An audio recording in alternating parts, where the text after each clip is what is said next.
Bismillah ar-Rahman ar-Rahim. Alhamdulillah wa salatu wa salam ala Rasulillah ma ba'd. This is a follow-up from the video that we posted recently about international politics and our take on international politics. And again, reiterate, if there's any goodness in it, then it's from Allah subhanahu wa ta'ala. These are purely just my own views. But if there are any mistakes in it, then they're from my own shortcomings and from the plots of shaitan. But following on from that video, I think this is very important. And tying it in with the religion, and this is what we'll be trying to do with these perspectives. Allah subhanahu wa ta'ala says, إِن يَتَّبِعُونَ إِلَّا الظَّنَّ. This is Surah Al-Najm. وَمَا تَهْوَى الْأَنفُسُ إِن يَتَّبِعُونَ إِلَّا الظَّنَّ وَمَا تَهْوَى الْأَنفُسُ. Now, from this, the ulama, from the time of the Salaf, had said that the vices towards all evil are either shubuhat or shahawat. إِن يَتَّبِعُونَ إِلَّا الظَّنَّ shubuhat. وَمَا تَهْوَى الْأَنفُسُ shahawat. Shubuhat are doubts, and shahawat are desires. How is that related to our take on politics today? There's a lot of rhetoric, and there is a call for us to redefine what free speech is from both sides, from the right and from the left, right? And what they mean by free speech is either, from the right hand side, the curbing of people's thoughts and the use of misinformation, and to make that into actual facts, fake news basically. We're seeing that. So they will attribute things to Muslims, they will attribute things to Islam, they will make up lies about immigration, they will twist and disorientate the people and the facts that come to them. So they might even have something which is factual in its essence, but then they will, they will twist it, etc. So we're seeing that, and what they are saying about free speech is not necessarily, they will use those words and it will be in line with what we would think is democracy and what the West is based on, but what they mean by free speech is curbing people's right to say what they want.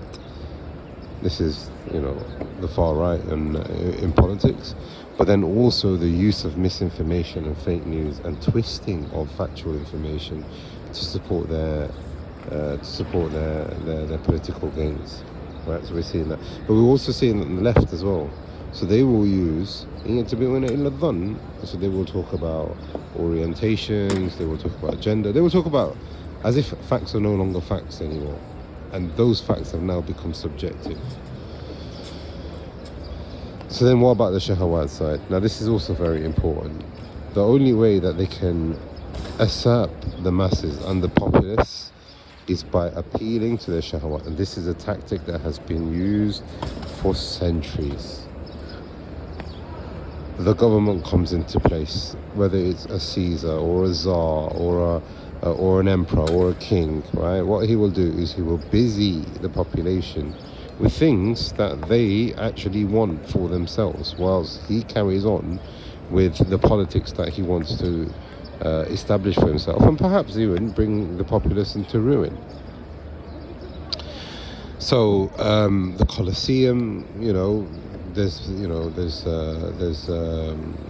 theories behind as to why Caesar's used the Colosseum to engage the people and busy the people with things which are of no real benefit for them, and appealing to the shahawat. And we've seen this also, that's entertainment, but we've also seen this with handouts and giveaways and briberies, etc. And this is why the Messenger of Allah ﷺ talked about bribery. La'anallah ar-rashi.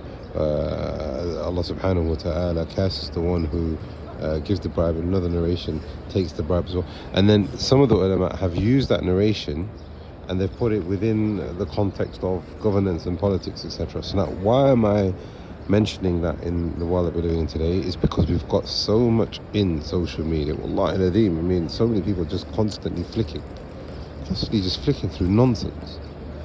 And they've even got a term for it, which is brain rot, which is your brain is rotting through the idleness that you are constantly being fed, and this ignorance and this negligence. وَمَا تَهْوَى الْأَنفُسُ. So now, if you mix the two, which is shubuhat and shahawat, that the ulama have said are the two vices towards sin, imagine if that now becomes rife, and that becomes now government policy and tactics and actual strategies, even for the left as well as the right. Wallahu musta'an. Wallahu musta'an. We ask Allah subhanahu wa ta'ala that He protects us from all forms of fitan, that which is apparent and that which is hidden. And Allah subhanahu wa ta'ala protects us upon Islam until we meet Him. هذا والله أعلم. وصلى اللهم على محمد وعلى آله وصحبه.